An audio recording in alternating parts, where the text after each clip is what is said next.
It's Monday the 9th of March. From the MEN newsroom, this is Channel M's Lunchtime News and these are today's headlines. Cutting journey times, a new high-speed rail line linking Manchester to Leeds is suggested. Anything's an improvement, and anything to boost our railways gets my vote anyway. Also coming up, the council banning smokers from adopting young children. And the life-saving schoolboy who wants lessons in first aid to be compulsory. I don't think a lot of people would have known what to do, and if they did, I don't think they would have had the confidence to do it. Now, what I think should happen is that first aid should become part of the curriculum in schools, so then anything could happen at any time to anyone.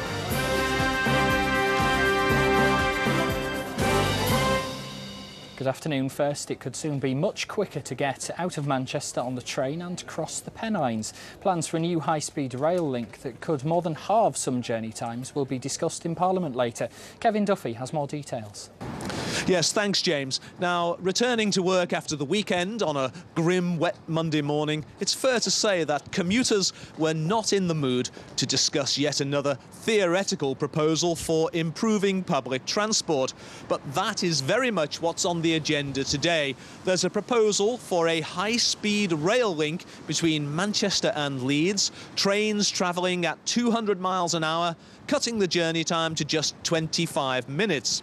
Now, we do understand that MPs in the Northwest have been lobbying the Transport Secretary Jeff Hoon, asking for his support and, more crucially, for some indication of financial support. And it's expected that this evening the Blakely MP, Graham Stringer, is going to raise the matter in Parliament. Two train travellers who did have thoughts on the issue were the husband and wife acting team, Timothy West and Prunella Scales. My thoughts about high-speed rail travel at the moment are, is it better than reopening some of the intermediate stations to give people a bit more access without having to drive so far?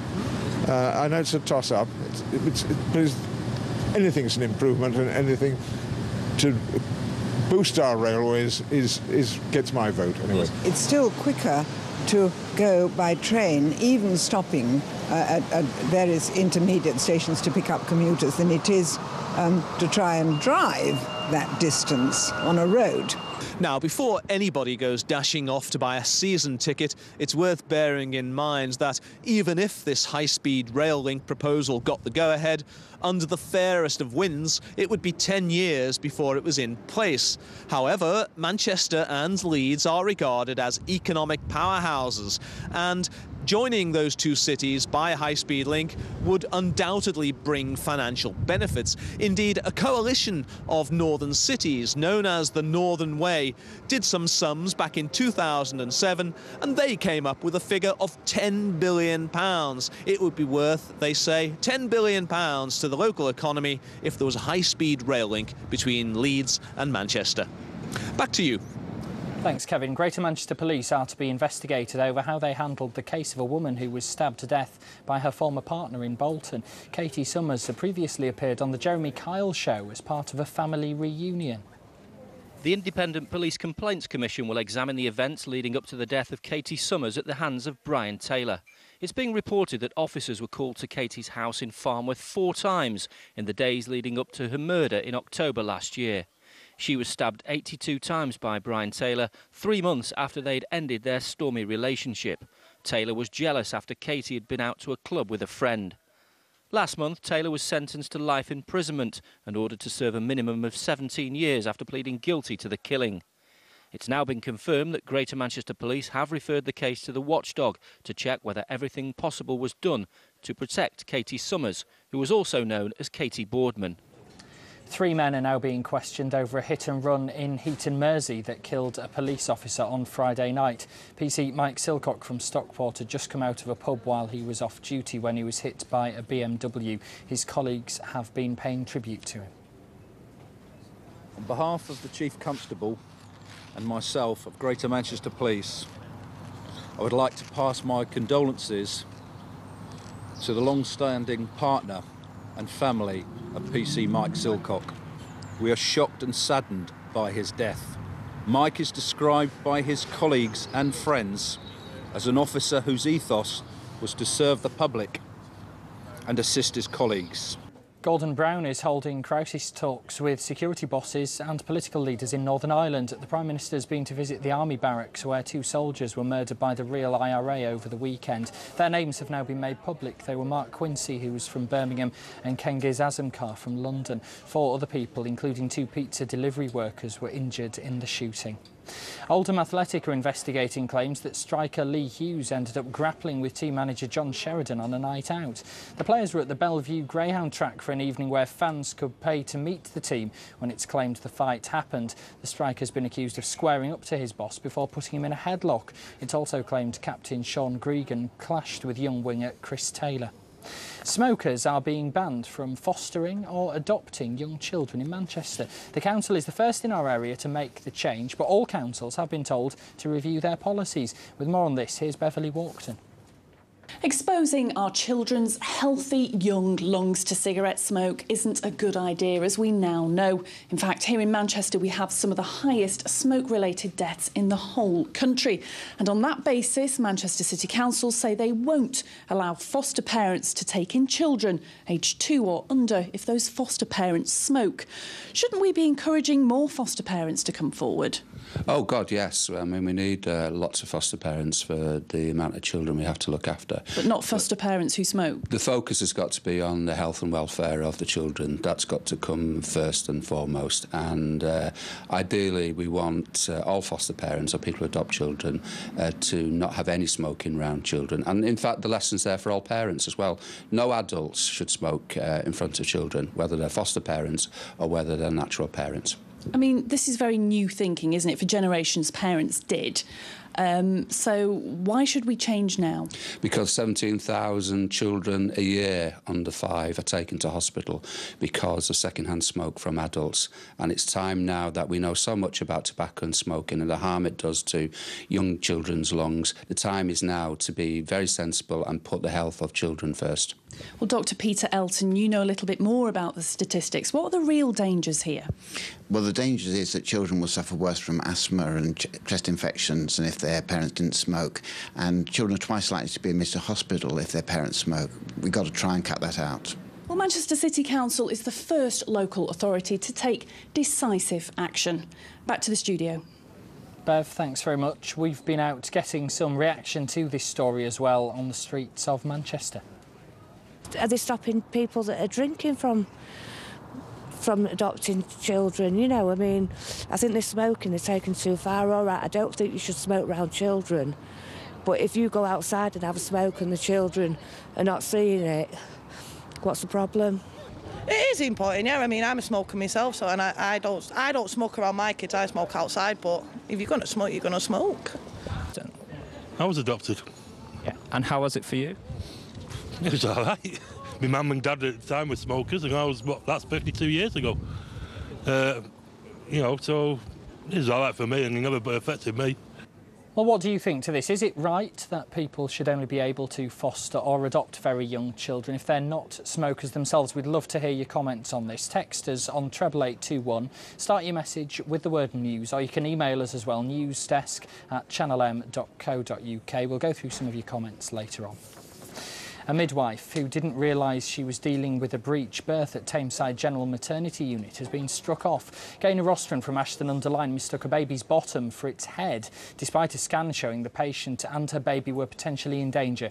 She'd previously been reported by colleagues for not making proper checks on a baby, allowing his heart rate to plummet before getting medical help. In another case, she wrongly tried to give a woman an epidural into a vein, which would have caused a heart attack if someone else hadn't spotted the mistake. Jade Goody is said to be recovering after she was confronted by a woman with a hammer in her hospital room. The terminally ill reality TV star woke up to find her leaning over, clutching the tool at the Royal Marsden Hospital in London. A 41-year-old woman's been arrested and no further action is to be taken against her. Soldiers from the King's Regiment have staged their final march through Manchester. They paraded to the city's cathedral for their last such ceremony before being disbanded under a reorganisation of defences.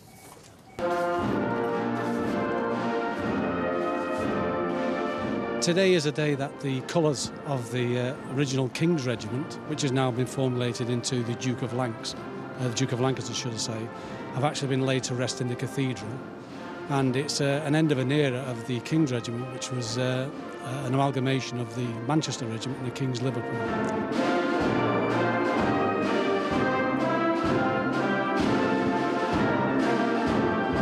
The regiment, as it was the King's Regiment, recruited directly from the city of Manchester and Liverpool, so it's quite poignant, today's ceremony of those colours finally being laid up in the cathedral.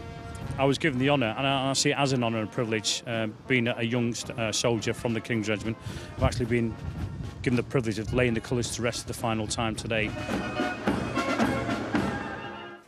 Time now to take a look at the lunchtime sports headlines. With those details for us, here's Sam Goodman. Thank you, James. Well, the Manchester United striker Carlos Tevez still remains unsure over his future at Old Trafford. The Argentine star has been told any deal will be sorted at the end of the season. But it didn't stop Tevez proving how much he's worth to Sir Alex Ferguson by helping United reach the semi-finals of the FA Cup. The Reds defeated Fulham 4-0. Tevez scored 2 of the goals, one of them a certain contender for goal of the season.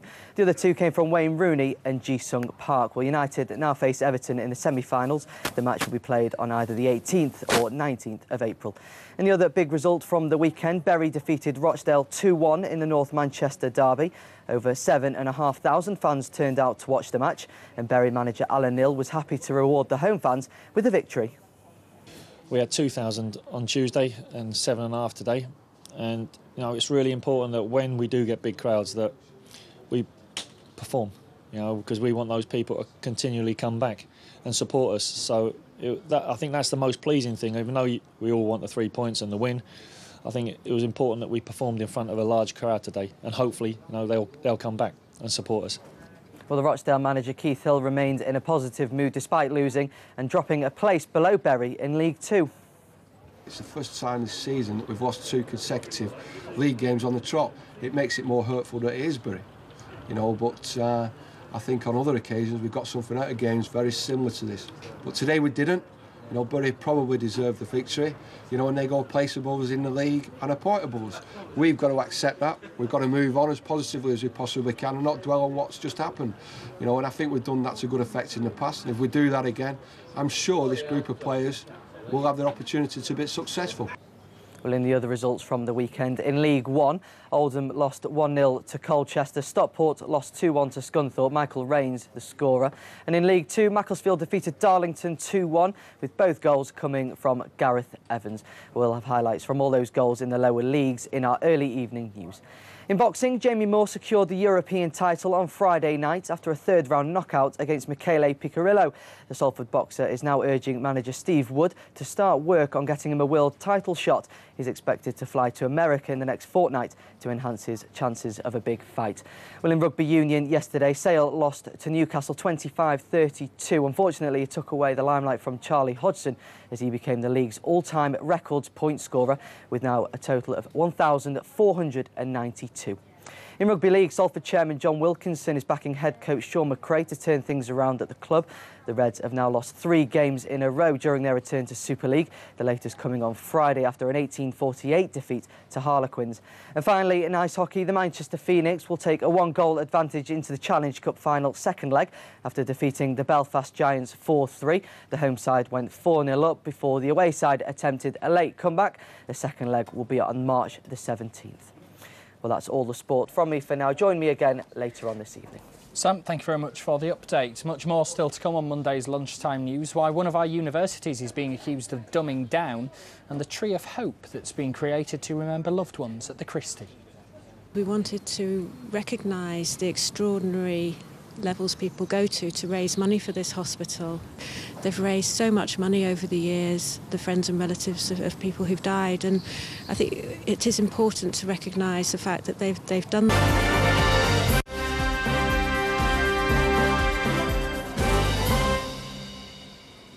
Welcome back to Channel M's Lunchtime News. Don't forget you can also go online at channelm.co.uk to see this programme again or watch any of our reports as well. Log on now to see more on the database that construction workers around here say had them blacklisted, leaving them out of work. And you can see the maths genius who, at the age of 8, is helping his mum with her homework. That's at channelm.co.uk. A senior academic at Manchester Metropolitan University is accusing it of dumbing down. Sue Evans, who lectures in economics, says exam questions are getting easier and students are now complaining about it. She's quoted as saying, "Last week, a student from Slovakia said to me that this university is like high school in Slovakia and that universities in Slovakia are of a higher standard than the UK."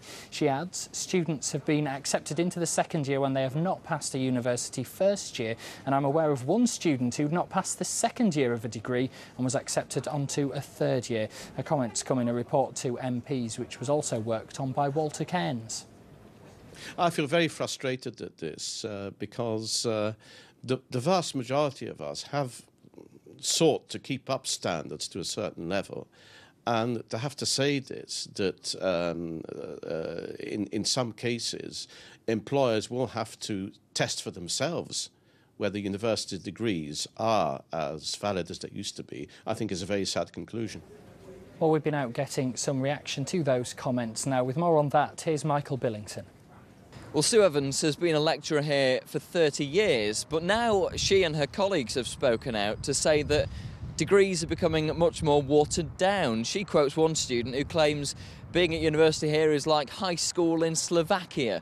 Well, I'm joined by one student, Emma, who does English literature and French here at Manchester Metropolitan University. Emma, what do you make of those comments from one of this university's very own lecturers? Well, I think that in order to, what you have to get out of your degree is what you put into it. So I think it depends very much on the individual. So it's perhaps a little bit unfounded to say that people get nothing from degrees anymore. I personally get a lot from my degree, but that's because of the work I put into it. How difficult do you find your degree personally, and what do you make of comments that almost belittle the amount of work that students like yourself put in?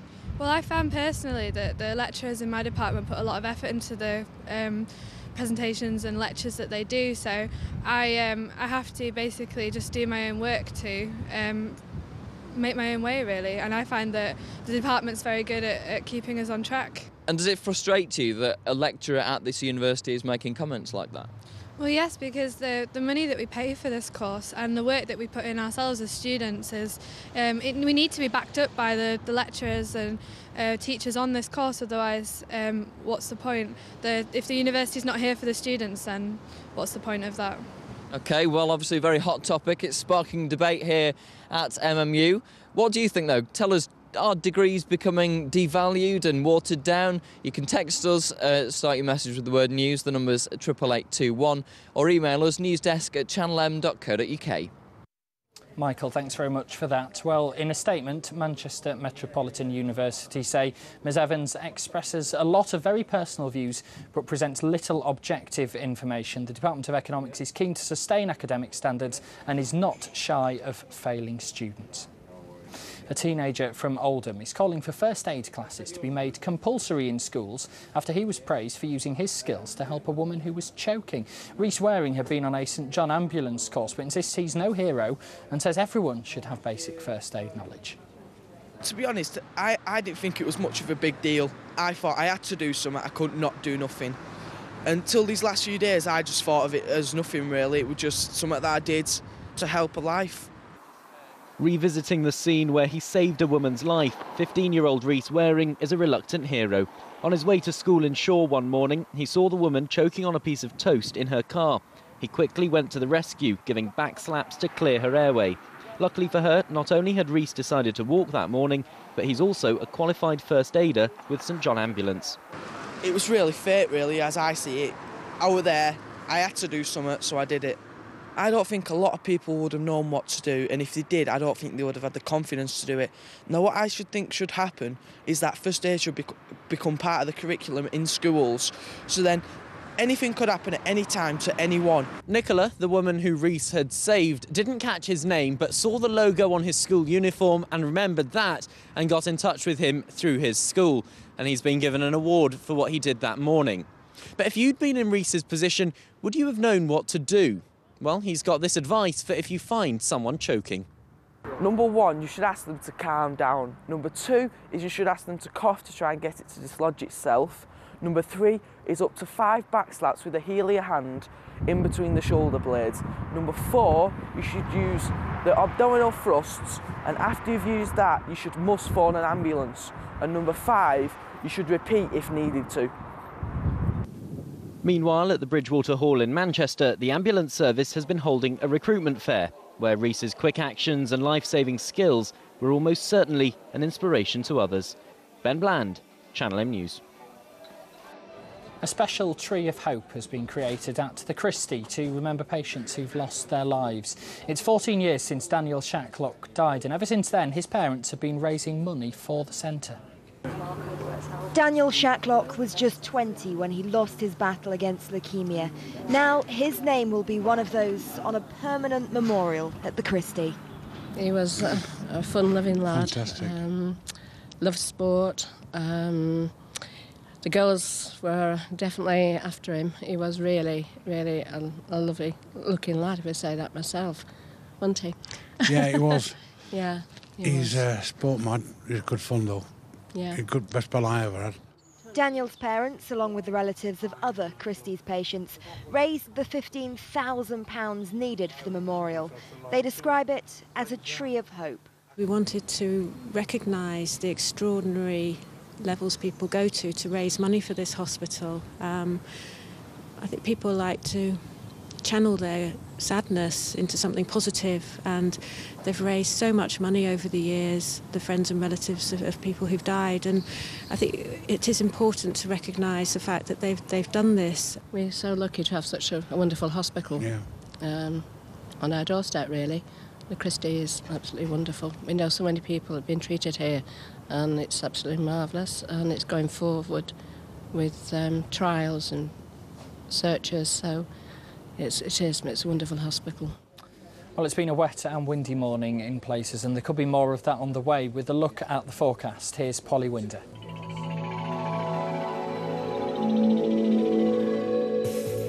Well, for a quick overview of today, it's going to be bright and windy with occasional heavy rain, hail or showers. Maximum temperatures reaching 8 and 9 degrees. So this morning, we started off quite windy. It was bright there, mix of sunshine and occasional showers. Now, these showers were quite heavy in places. We even had a few spots of hail.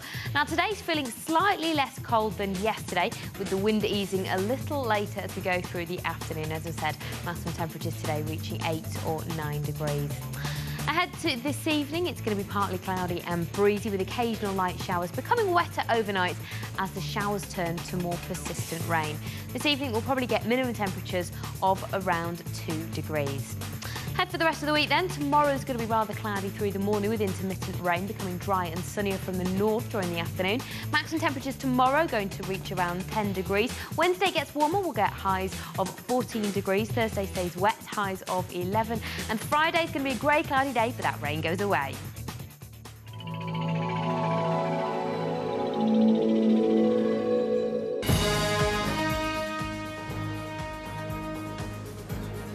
This is Channel M, our top stories. It could soon be much quicker to get a train from Manchester over to Leeds. MPs will be told later how a new high-speed rail line should be set up to make it possible to cross the Pennines in just 25 minutes rather than the current 55. Greater Manchester Police are to be investigated over the death of a woman from Bolton. Katie Summers was stabbed to death by her on-off partner Brian Taylor last October. Those are the latest headlines, and that was the Lunchtime News.